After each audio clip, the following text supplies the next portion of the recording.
জানাজার এলান হয়ে গেছে। মুসলমান ভাইরা,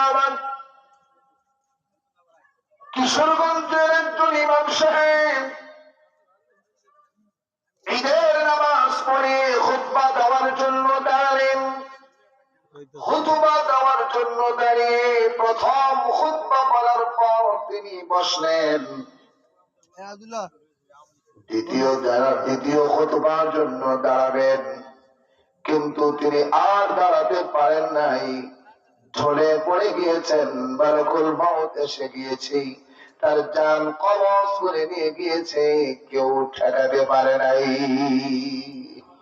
আচ্ছা বলুন তো, আপনাদের মসজিদের ইমাম সাহেব আলহামদুলিল্লাহ অনেক ভালো মানুষ, আমার সাথে দেখা হয়েছে, কথা হয়েছে।